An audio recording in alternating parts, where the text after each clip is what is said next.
Hi, this is Peter Capaldi. I'm the guy that plays Doctor Who. The new one, not the old guy. I am old, but now I play Doctor Who. Now! And I talk with a Scottish brogue, as you can tell. Did you know that Mike's Daily Podcast is completely independently created and produced?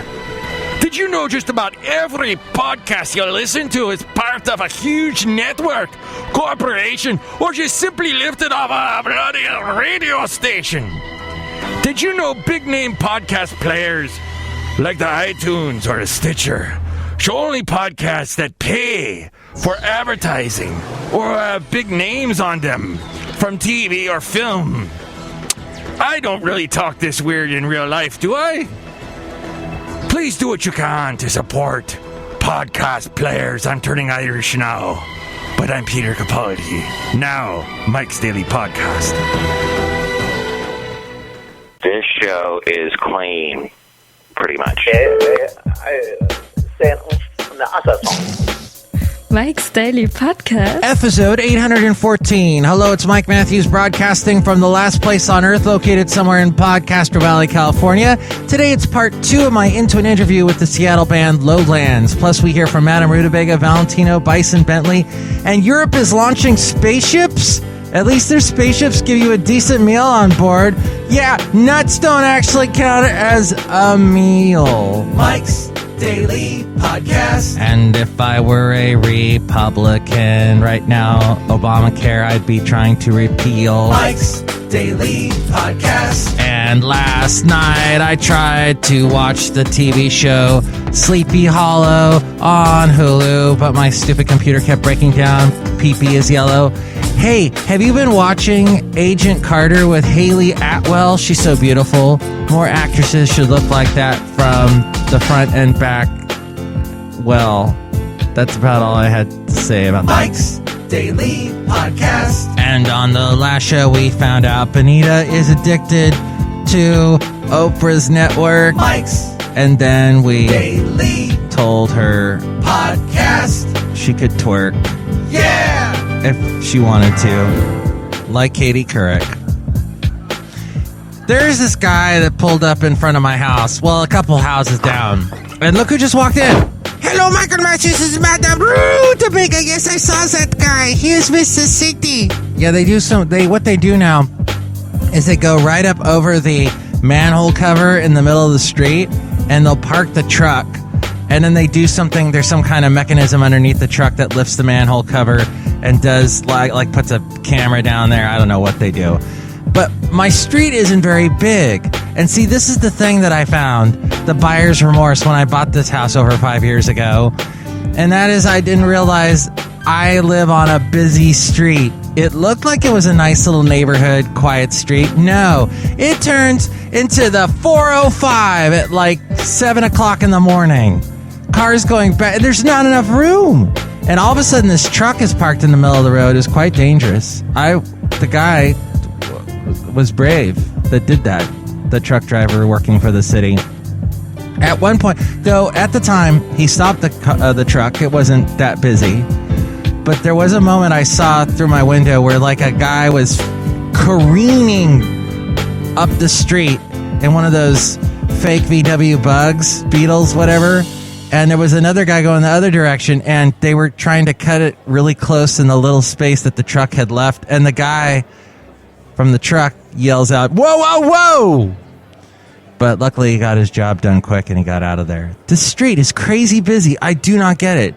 But it is very difficult to find any streets in the Bay Area that are not crazy busy. Look who else just walked in. Hello there, Mike. This is Valentino, the parking attendant. And this is Bison Bentley. Do you know that? Mike, why did you not watch Sleepy Hollow last night, eh? Yeah, it's because of Hulu and my computer. So, I don't know. Do you have a Windows product? Does it run on Microsoft? All my computers are having to go through updates today.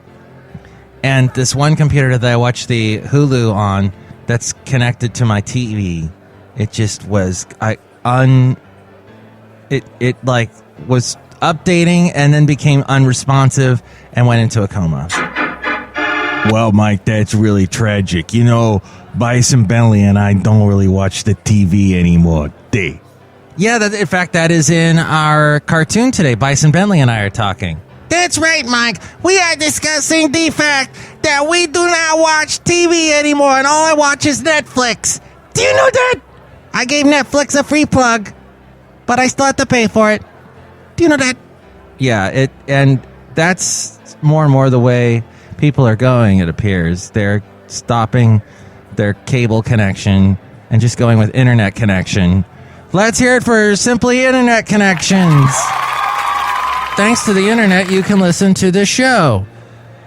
But there is some big TV news, and that is Jon Stewart is leaving The Daily Show after all these years. I was shocked to hear he'd actually been doing the show for 17 years. I haven't been watching it lately. I think I've mentioned this before, that I'm not a big fan of the show because they do the low-hanging fruit thing, where all they do is talk about Fox News and how ridiculous they are.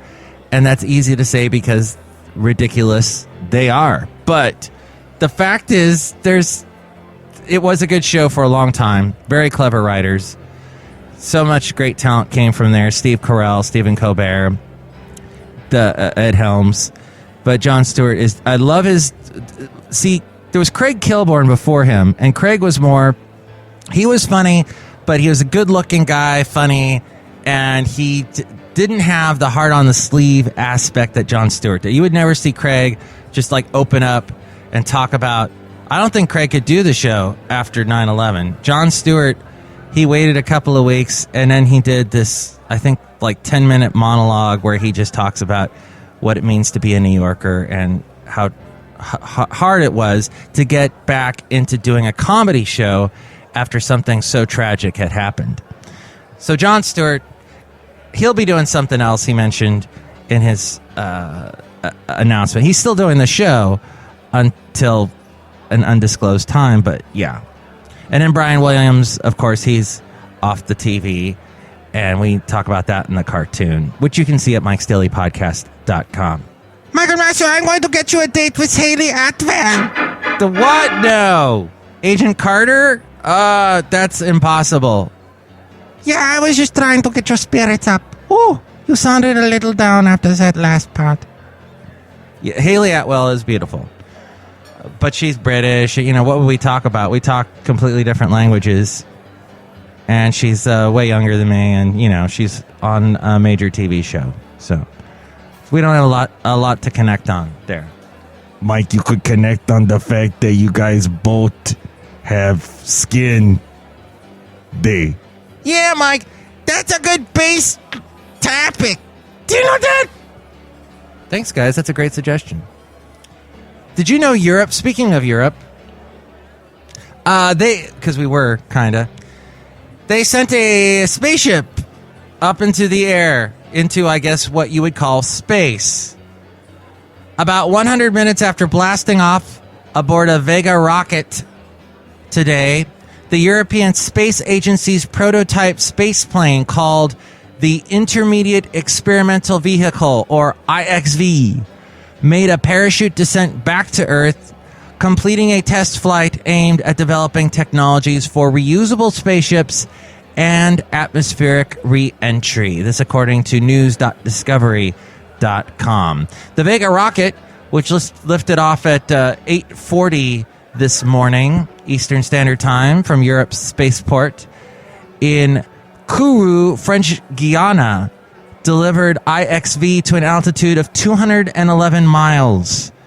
The 2-ton vehicle continued up to about 256 miles, roughly the altitude of the International Space Station's orbit, and then it began to glide back down to Earth. More than 300 sensors aboard recorded data as the 16-foot-long wingless IXV maneuvered, passing from hypersonic to subsonic speeds. It hit the atmosphere at a speed of about 16,707 miles per hour, the same speed of a spacecraft returning for low Earth orbits. The IXV has a lifting body shape, which allows the vehicle to interact with the atmosphere, generating lift like an airplane, but without wings. This allows the vehicle to be guided during re-entry for a more precise point during the re-entry. Now, the European Space Agency says that it expects to release initial results from the test in about 6 weeks. So we have NASA and they have ESA. And I once knew a girl named Teresa, but she wasn't a space agency, as far as I knew. What do you think of European spaceships? What do you think of the whole Haley Atwell and Jon Stewart and Brian Williams and trucks that park in front of your car and cause your street to become a highway danger zone? Email me, MIKEs-DAILY-PODCAST-814-Folk. We read your comments on the section emails from email. And email me there if you'd like to be a guest on the show or if you'd like to sponsor the show. MIKES-DAILY-PODCAST@gmail.com.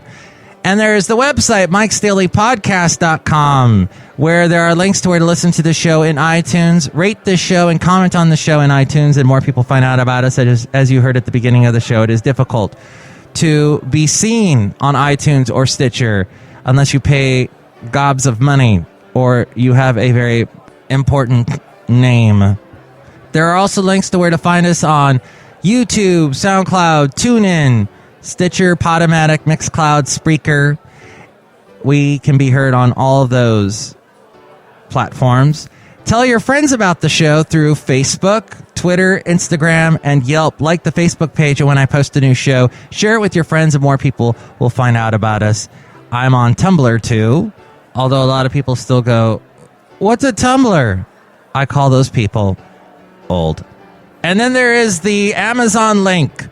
If you want to buy anything on Amazon, please go through Mike's Daily Podcast first, and it helps out our show. It just doesn't change the way you shop. Unfortunately, it doesn't give you a discount, but it does give us a little bit of support if you buy something through the Amazon link at MIKES-DAILY-PODCAST.com, where you can also find the blog, the daily podcast picture, and all my past interviews. Speaking of which, Into an interview. I'm speaking with Tom Roram from the band LOWLANDS in Seattle, Washington, where he is right now.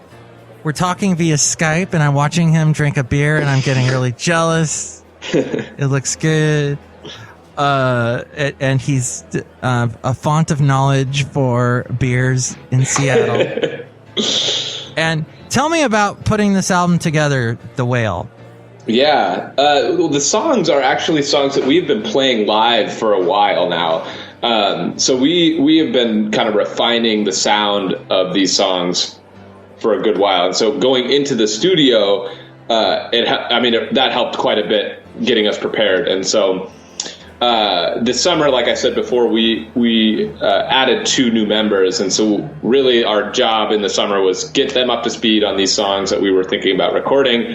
And then we went into the studio at the end of September.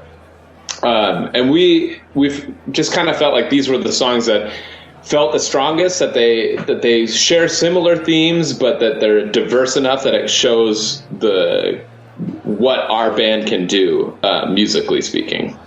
And who was the producer? Produced, recorded, and mixed and mastered by a wonderful guy named Martin Febier. Martin Febier.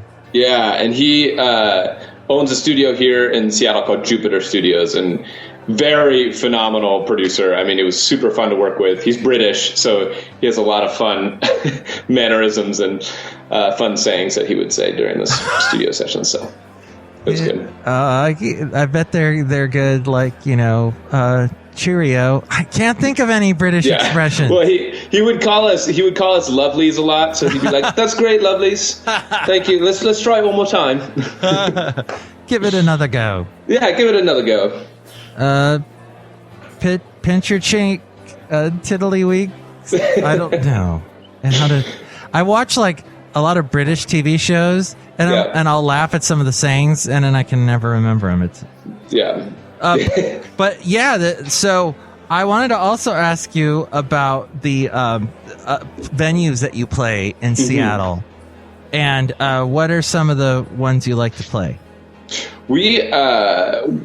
Actually, so we're releasing this record at the end of this month at a venue called the Sunset Tavern, And the Sunset, it has just been renovated, and it's been turned into this phenomenal small intimate venue. And the max capacity is about, I think, 150 to 200 people, I think.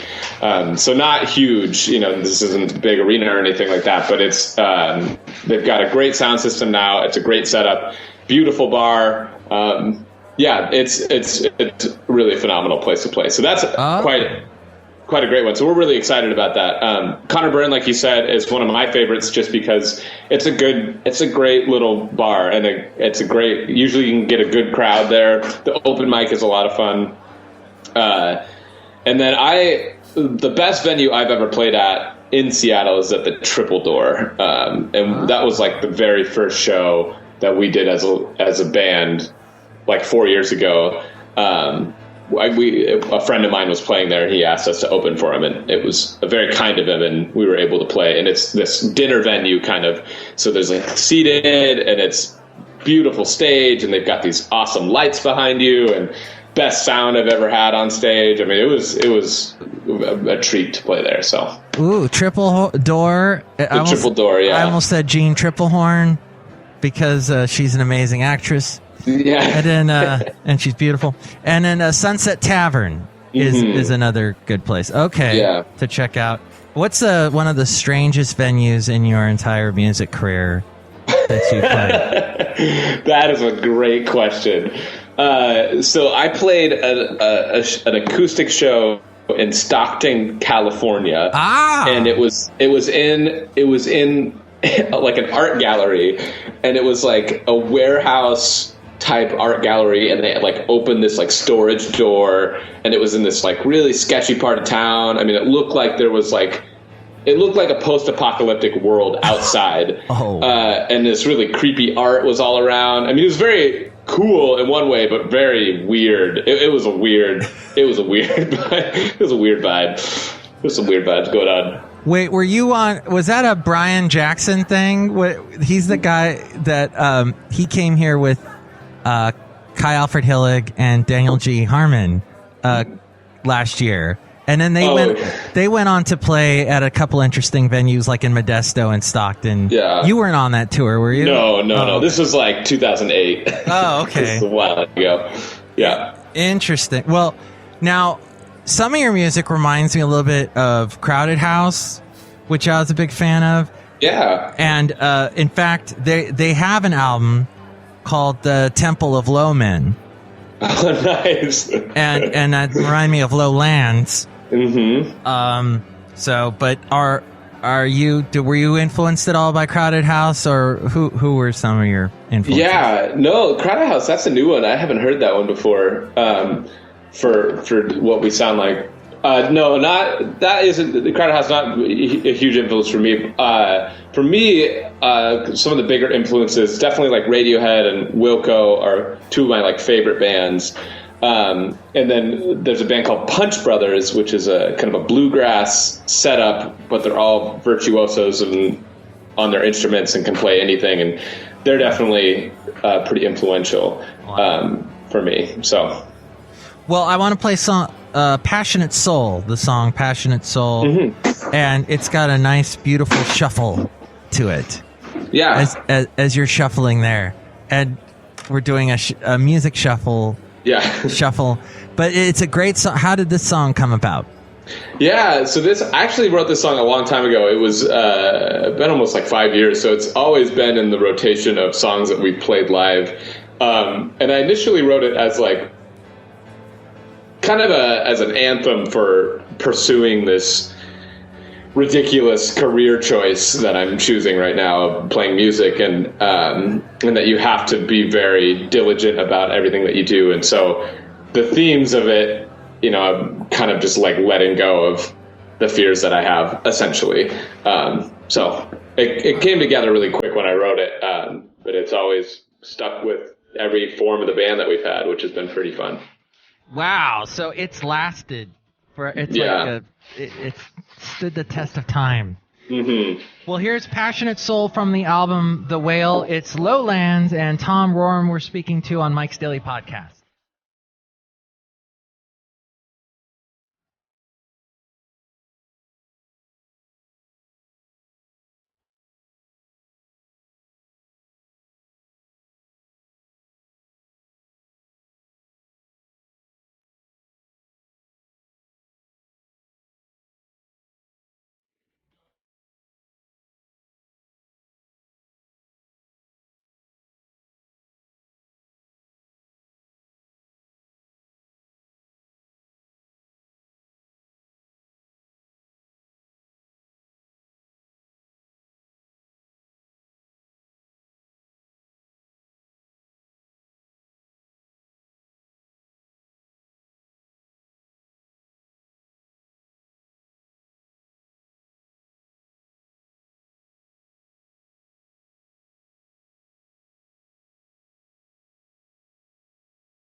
That is Passionate Soul by the Lowlands with Tom Roram.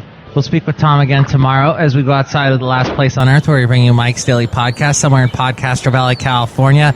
Tomorrow, part 3 of our Into an Interview. And here's today's podcast picture. The picture is that conversation between Bison Bentley and I in cartoon form. See that drawing now at MIKEs-DAILY-PODCAST.com. And along with part 3 of the Into an Interview tomorrow with Lowlands, we will also hear from Shelley Shuhart, Floyd the Floorman, and John Deere the Engineer. Mike's Daily Podcast is written and produced and performed by Mike Matthews. His podcast is super easy to find.